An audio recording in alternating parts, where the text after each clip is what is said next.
자, 우리나라 말로 다시 아노바 시작하도록 하겠습니다. 지난 시간에 이어서 오늘은 그 요인이 두 개인 경우를 우리가 보겠는데요. 요거 들어가기 전에 아노바 분리에 대해서 여러분들한테 좀 소개를 드릴까 합니다.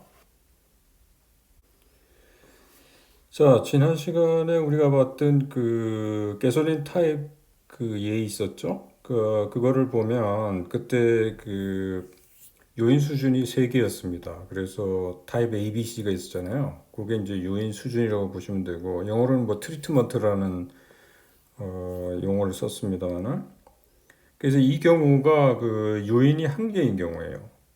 그래서 이런 경우에 그 우리가 원웨이 아노바라는 용어를 썼죠.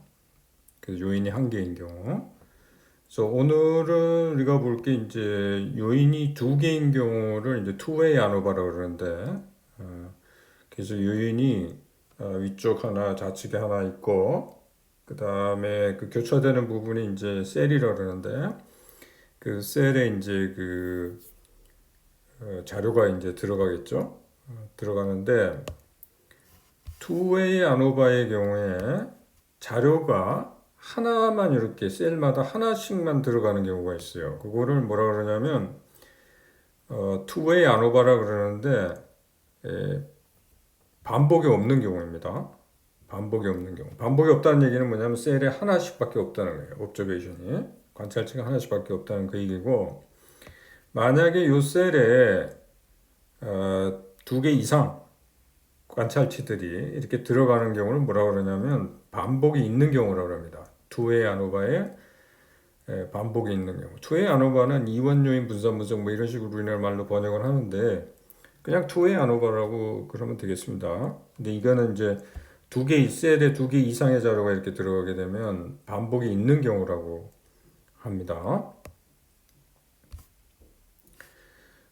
그래서 다시 정리를 하면 원웨이 아노바는 요인이 한 개 있는 경우, 투웨이 아노바는 요인이 두 개 있는 경우인데, 요인이 두 개 있는 경우도 두 가지로 구분이 돼요. 그래서 하나를 반복이 없는 경우, 다른 하나는 반복이 있는 경우, 이렇게 얘기를 하고요.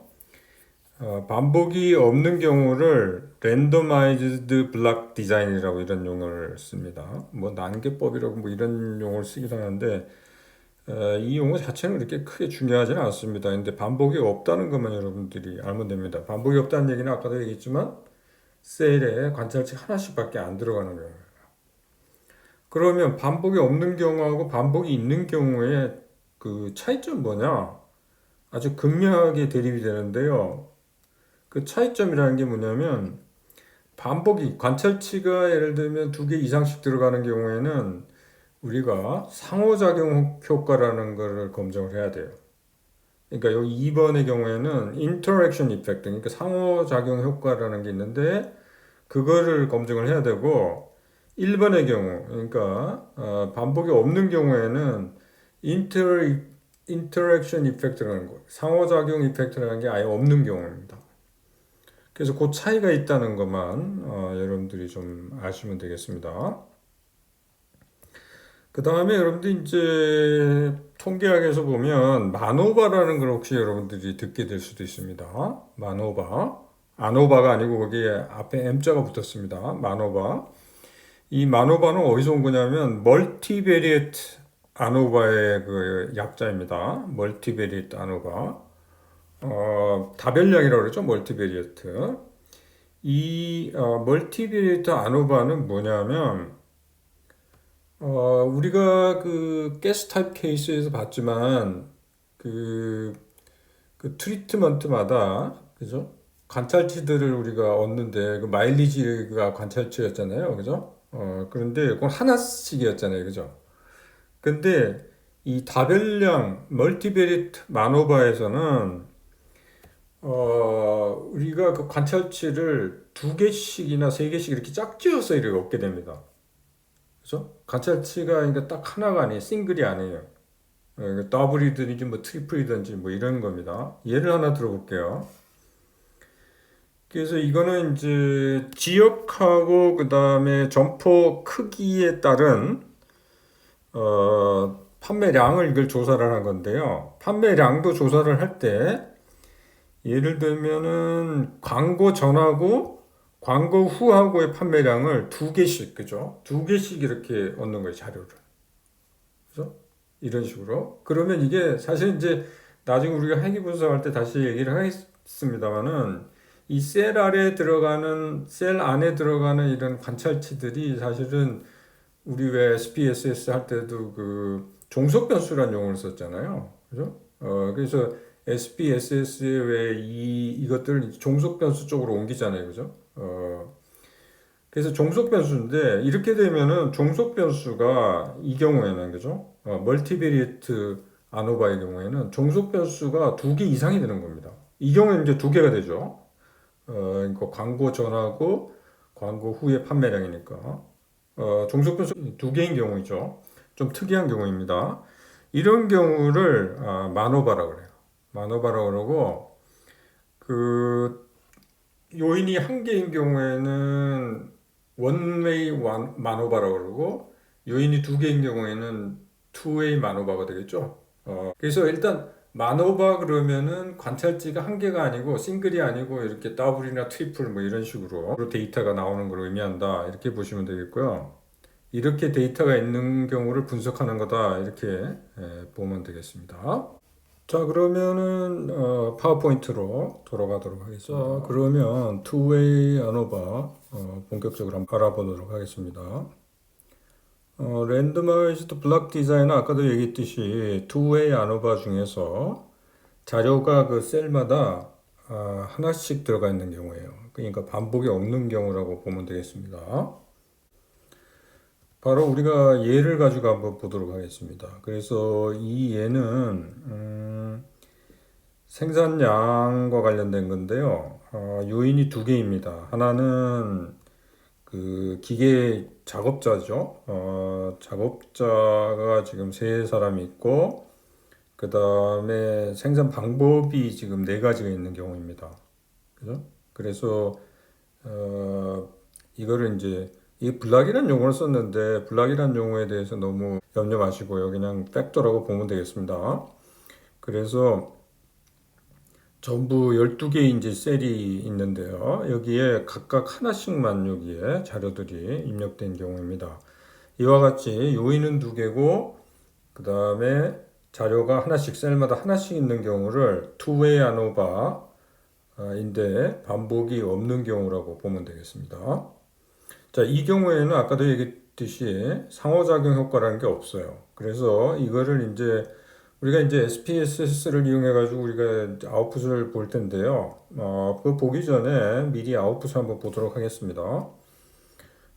그래서 여기서 트리트먼트하고 블락이 나오는데 이거는 요인 1, 요인 2라고 생각하시면 되겠고요.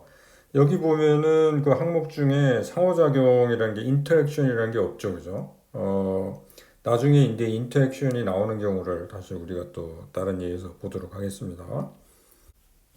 컴퓨터 아웃풋을 보면요, 이런 식으로 이제 아웃풋을 얻게 되는데, 조금 이따 우리가 SPSS 들어가서 이 아웃풋을 얻는 방법에 대해서 알아보도록 하겠습니다. 그래서 요인 1, 요인 2가 나오고, 그 다음에 P 값들이 나와요. 그렇죠? 그래서 여기 뭐 숫자들이 나오는데, 이 숫자들이 어떻게 얻어진지 거기에 대해서는 우리가 깊게 공부를 하지는 않겠습니다. 여기서 단지 그 결과 해석에 초점을 맞추도록 하겠습니다. 그래서 여기 첫 번째 P 값이 0.000 이렇게 나왔는데 거의 0에 가깝다는 거죠.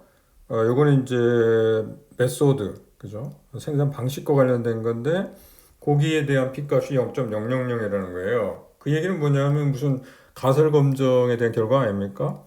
그래서 이 경우에는 가설이 무슨 가설이냐면 아까 그 생산 방식에서는 1, 2, 3, 4가 있었잖아요.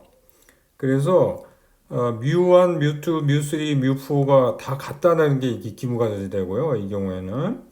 그리고 대립가설은 적어도 두 개는 틀리다는 게 이제 그 대립가설이 되겠죠.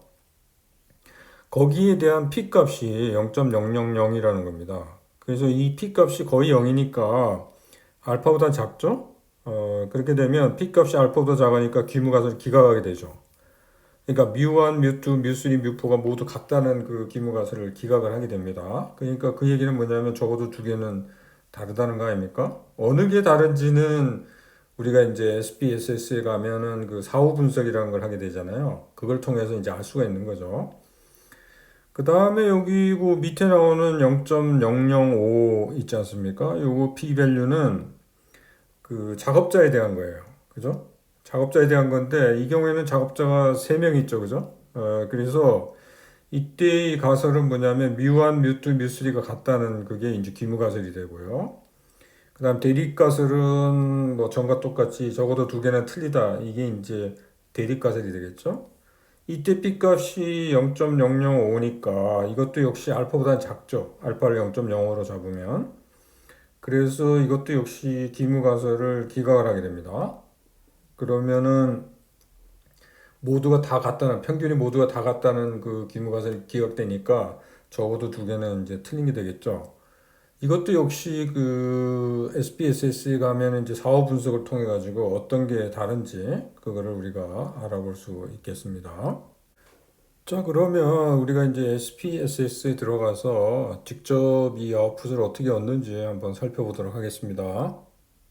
자, 그러면 투웨이 아노바 결과 없는 방법 살펴보도록 하겠습니다. 자, 이미 제가 자료는 쭉 입력을 해놨고요. 그래서 여기 작업자하고 방법하고 방식하고 이렇게 입력이 되어 있습니다. 방식은 1, 2, 3, 4를 사용했고요. 작업자는 1, 2, 3을 사용했습니다. 그 다음에 여기는 이제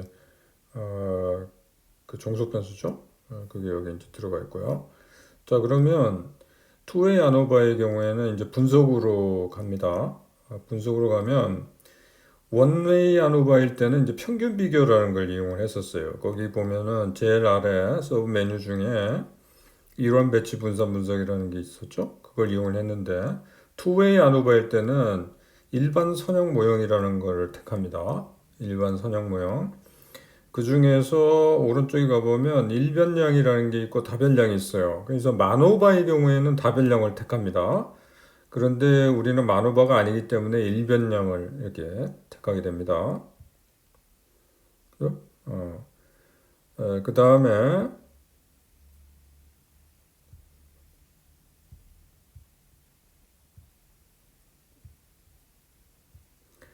자, 종속 변수는 아까도 얘기했지만은 그 자료가 종속 변수예요. 그래서 quantity 이게 이제 종속 변수를 이렇게 가고요.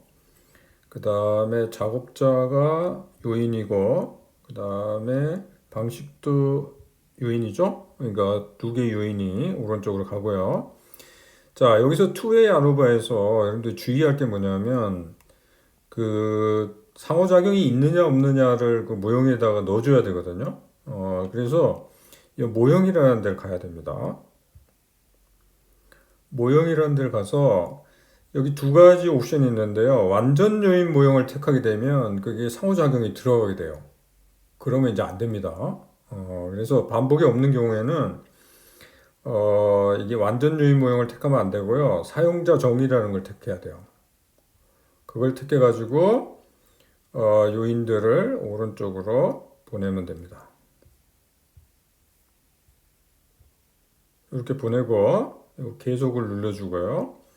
그 다음에 사후 분석 이거를 클릭을 해서 역시 사후 분석도 이런 식으로 방법은 투키를 많이 쓰니까 투키를 택하고 계속을 눌러주고요. 그 다음에 확인을 눌러주면 되겠습니다. 그죠? 그래서 여기 이제 자, 여기 보시면은 여기 오퍼레이터하고 메소드라는 게 이건 제가 거기 그렇게 입력을 했기 때문에 변수 이름을 입력했기 때문에 이제 그 나온 거고요. 여기 아까 봤듯이 여기 저 유의항률 있죠? 요거 가지고 결론을 내린다 그랬죠? 그리고 사후 검정에서 보면은 이제 그 오퍼레이터하고 그다음에 그 작업자하고 그다음에 저기 방식이 있지 않았습니까? 그럼 뭐 그게 차이가 있는지 없는지 이제 그런 것들을 알아보는 거잖아요. 그러니까 작업자별 먼저 한번 살펴보면요. 유의확률을 여러분들이 보시면은 0.05보다 작으면은 기무가슬 기각하게 되죠.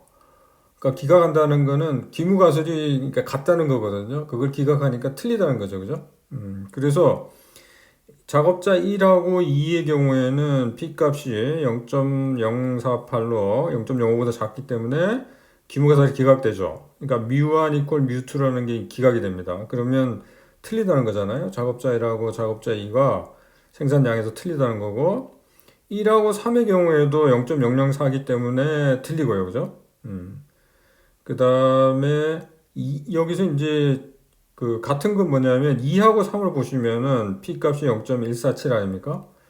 그러면은 뮤2 이퀄 뮤3라는 기무가설을 기각을 못 해요. 그러니까 뮤2하고 뮤3는 이제 같은 거라고 보면 되겠습니다. 그런 식으로 분석이 되고요. 그 다음에 방식에 가서도 여기 보면 역시 이 경우에도 기무가설을 기각을 하려면 0.05보다 작은 걸 찾아야 되잖아요. 그죠? 그래서 여기 보면은 1하고 3하고는 기무에서 기각되죠. 1하고 4 이것도 마찬가지예요. 그 다음에 2, 3, 2, 4도 마찬가지고요. 여기 보면은 3, 4의 경우에는 기무가서 기각이 안 돼요. 그죠? 3, 4의 경우는 기무가서 기각이 안 됩니다. 그래서 그런 식으로 여러분들이 해석을 하면 되겠습니다.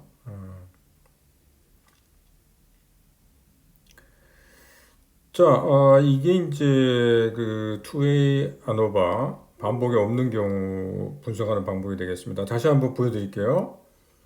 여기 분석에 가셔서 일반 선형 모형을 택하시고요. 그 다음에 일변량을 택해야 됩니다. 아까 얘기했지만 만오바일 경우에는 다변량 택한다 그랬죠? 일변량 택하고 그 다음에 자료 오른쪽으로 옮기고요. 그 다음에 요인들 두 개 여기다 옮기고요. 근데 여기 주의할 거는 이제 모형을 그죠? 분명하게 해야 된다 그랬죠? 인터액션 이펙트가 없게. 그러려면 사용자 정의에 들어가야 됩니다. 그런 다음에 요인들을 오른쪽으로 두 개로 옮겨주고요. 그 다음에 여기 계속을 눌러주고 사후 분석에 들어가서 오른쪽으로 요인들을 옮겨주고 그 다음에 투기 방법 택하고요. 그 다음에 계속 택하고 그 다음에 확인을 눌러주면 되겠습니다. 그죠? 이렇게 해서 여러분들이 결과를 얻을 수 있습니다. 자, 그럼 다시 파워포인트로 돌아가도록 하겠습니다.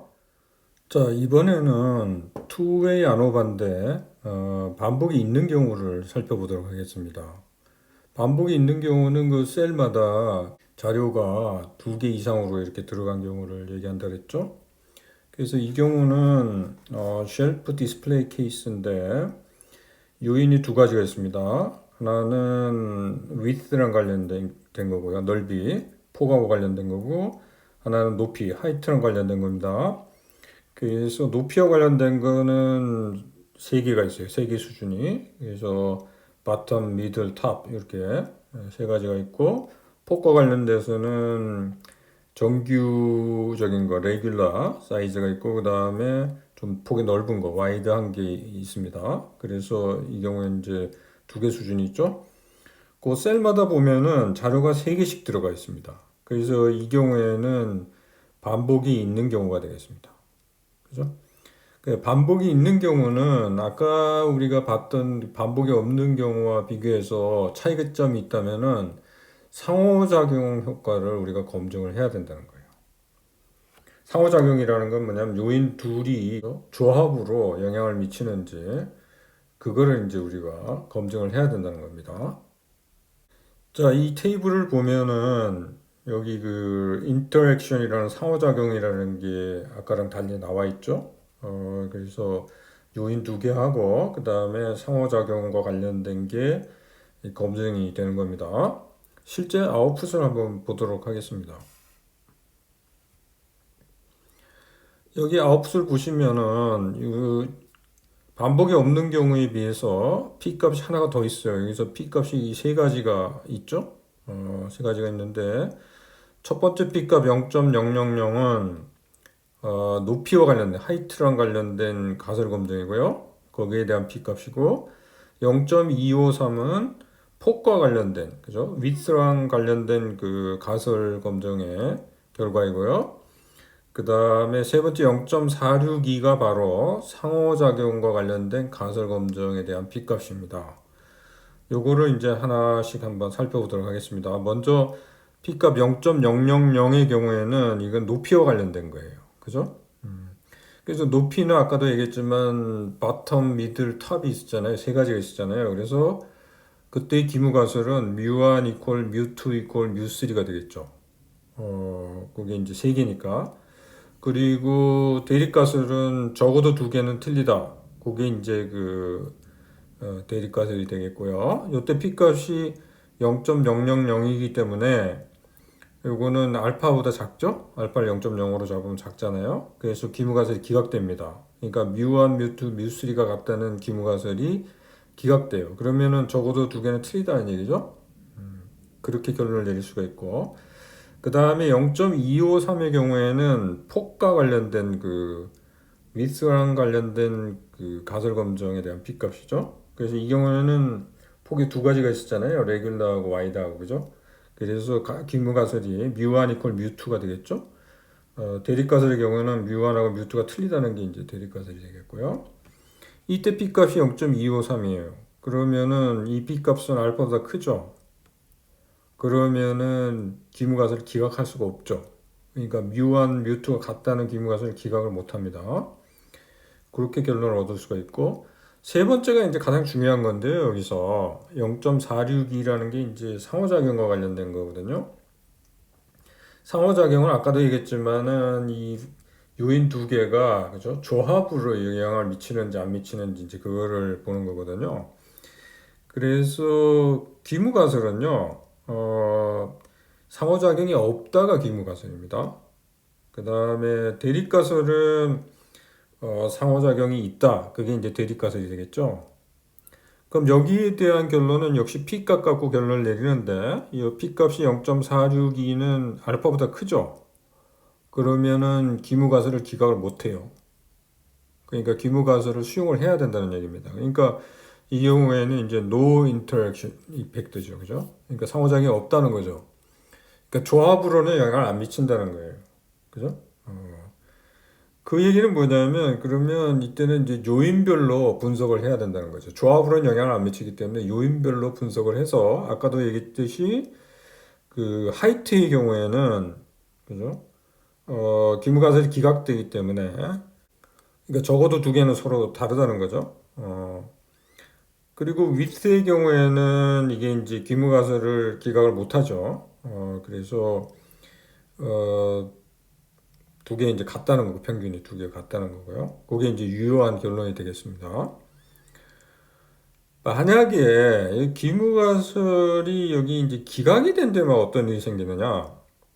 그러면은 상호작용이 없다는 게 기각되니까 상호작용이 있는 거잖아요. 있는 경우에 그러면 분석이 어떻게 돼야 되느냐? 있다는 얘기는 뭐냐면 요인 두 개가 조합으로 영향을 미친다는 거거든요. 그러면 이때는 어떻게 되냐면 분석을 새로 해야 돼요. 어떤 식으로 분석을 해야 되냐면 그 노트에 가서 다시 보여드리겠습니다. 그래서 귀무가설을 만약에 기각을 하게 되면은 상호작용이 존재한다는 거잖아요. 상호작용이 존재한다는 거는 그 요인들이 조합으로 영향을 미친다는 거 아닙니까? 그래서 그 조합을 새로운 트리트먼트로 만들어야 됩니다. 그러니까 요인 수준으로. 그래서 예를 들면 레귤라하고 바텀하고 레귤라하고 미드하고 레귤라하고 탑하고 그다음에 와이드하고 바텀하고 와이드하고 미드하고 와이드하고 탑하고 이런 식으로 짝져진 거 있잖아요. 요거를 요인 수준으로 해가지고 그거마다 관찰치들이 이제 세 개가 있는 셈 아닙니까? 그 셀들이 그 조합이니까요, 그죠? 그래서 이게 보면은 결국은 뭐냐면 이 원레이 아노바가 되는 거예요. 그러니까 원레이 아노바 분석을 해야 된다는 겁니다. 만약에 기무가설을 기각하게 되면 이게 이제 그 핵심이에요, 그죠? 그럼 다시 파워포인트로 돌아가도록 하겠습니다. 그래서 인터랙션 상호작용이 있느냐 없느냐에 따라서 여러분들이 그 해석하는 게 좀 달라져야 돼요. 그죠? 상호작용이 있으면은 사실은 요인별 분석이 의미가 별로 없습니다. 왜냐하면 서로 이렇게 조합으로 영향을 미치기 때문에 개별 요인별로 이렇게 영향을 미치는 걸 분석하는 거는 별 의미가 없어요. 그래서 아까 같이 어, 자료를 다시 만들어 갖고 원내의 안오바를 해야 되고요. 그 다음에 귀무가설이 만약에 기각을 할 수 없다면, 그러니까 수용을 하면 상호작용이 없다는 거 아닙니까? 그럴 때는 이제 요인별로 분석을 해야 되겠죠. 그게 여기서 이제 핵심이 되겠습니다. 자, 그러면 이 반복이 있는 경우는 어떻게 분석을 하는지 그거를 이제 SPSS에 가가지고 다시 한번 보도록 하겠습니다. 자, 그 투웨이 안오바 반복이 있는 경우 있죠? 그거 어떻게 분석하는지 한번 보여드리도록 하겠습니다. 그래서 여기 이제 분석에 들어간다 그랬죠? 분석에 들어가서 역시 아까와 마찬가지로 반복이 있든 없든 간에 일반 선형 모형을 택합니다. 그 다음에 일변량을 택하고요. 자, 이 경우에는 이 반복이 없는 경우 거를 다시 되돌려 보내고, 자, 반복이 있는 경우가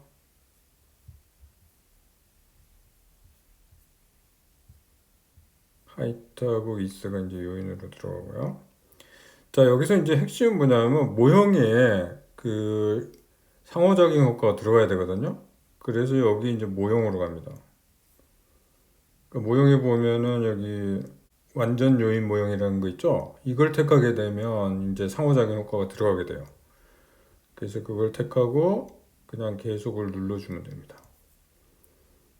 어, 그러니까 상호작용이 없는 경우에는 이게 이제 그 요인별로 분석이 이루어지잖아요. 그 요인별로 분석이 이루어지는데 이때 혹시 사후 분석이 필요할지 모르니까 역시 사후 분석도 미리 해보는 것도 괜찮겠습니다. 그래서 이렇게 해서 두키 방법 택하고 계속 눌러주고요. 그 다음에 확인을 눌러주면 되겠습니다. 여기 보면 여기 이제 하이트에 대한 B값이고요. 여기 위드에 대한 B값이고 여기 이제 인터랙션에 대한 B값이죠. 인터랙션은 이런 식으로 곱으로 나옵니다. 이렇게. 그래서 이렇게 되고 여기 보시면은 이 B값이라는 게 0.05보다 크죠. 그래서 기무가설을 기각을 못하죠. 그때 기무가설이 no interaction이라고 그러지 않았습니까? 그러니까 그걸 기각을 못하니까는 상호작용이 없다는 거죠. 그래서 이제 개별 팩터별로 그죠? 요인별로 이제 가설 검증이 이루어지는데 하이트의 경우에는 다 같다는 기무가설이 기각되죠. 그래서 B값이 0이니까요. 그죠? 그래서 적어도 두 개는 틀리다는 거고 위트의 경우에는 같다는 기무가설이 그죠? 이게 기각을 할 수 없기 때문에 같은 거고요. 그래서 하이트의 경우만 사실은 사후 분석을 하면 되겠습니다. 그래서 하이트의 경우에 이제 보시면은 뭐가 다른지 그래서 하이트의 경우에 이 보면은 여기 탑하고 미들하고 탑하고 바텀이 보면은 0.05보다 작아요, 둘 다. 그죠? 여기 보면은 전부 0.05보다 작은 걸로 나오지 않습니까? 여기 보면 0.05보다 작다는 거는 뭐냐면 기무가설이 기각되죠. 기무가설이 기각된다는 건 뭡니까? 기무가설이라는 게 다 같다는 거 아닙니까? 같다는 게 이제 다 기각되죠. 그러니까 다 틀리다는 거죠. 그러니까 탑, 미들, 바텀이 다 서로 틀리다는 그런 결론을 얻게 됩니다. 자, 다시 한번 여러분들한테 보여드리도록 하겠습니다. 그래서 분석으로 가서요. 일반 선형 모형으로 가서 일변량을 택하고요. 그 다음에 자료, 종속 변수로 오른쪽으로 옮기고 요인 두 개 옮기고요. 여기서 중요한 거는 모형이라고 그랬죠? 모형에 완전 요인 모형을 택하면 되는데 여기 저 사용자 정의를 택해 가지고 하는 방법도 있어요. 사용자 정의 택해 가지고 하이트하고 위스를 따로 옮기고 그 다음에 아까 그 곱이라고 되어 있는 거 있잖아요. 그래서 그 하이트하고 위스를 두 개를 동시에 이제 하나를 누르고 난 다음에 그 다음에 또 하나는 Shift 키를 누르고 누르면 두 개가 이제 하이라이트가 되거든요. 그러면 그 요 중간에 보면 상호작용이라는 게 있어요. 그걸 택하고 그 다음에 오른쪽으로 넘기면 여기에 상호작용도 입력이 됩니다. 그러니까 사용자 정의를 이용해 가지고 넣을 수도 있는데 완전 요인 모형을 택하면 자동으로 들어갑니다. 그래서 계속을 눌러주고요. 그 다음에 사후 분석이 필요하면 사후 분석 택해서 하면은 아웃풋에 그게 나오겠고요. 그래서 이제 확인을 눌러주면 된다. 이렇게 보시면 되겠습니다. 여기 SPSS에 나오는 이런 테이블들 있죠? 여러분들 이걸 복사를 해가지고 뭐 아래 한글이나 이런 데서 여러분들이 사용할 수가 있습니다. 이 자료 자체를요. 나중에 제가 과제 낼 때 그 결과물을 만약에 여러분들이 붙여넣기 하고 싶으면은 복사해가지고 넣을 수 있다는 거 알려드립니다.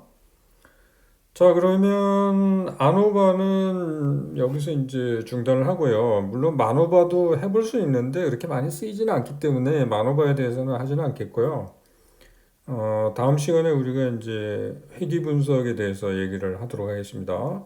근데 사실은 이 분산 분석 있죠? 이것도 이제 회귀 분석으로 그 식을 바꿀 수가 있어요. 이게 그 회귀 분석에 가면 이제 더미 변수라는 게 있거든요. 그걸 배우면 사실은 분산 분석도 회귀 분석으로 이거를 할 수가 있습니다. 그때 가서 다시 얘기하도록 하겠습니다. 그럼 오늘은 여기서 마치도록 하겠습니다. 수고했습니다.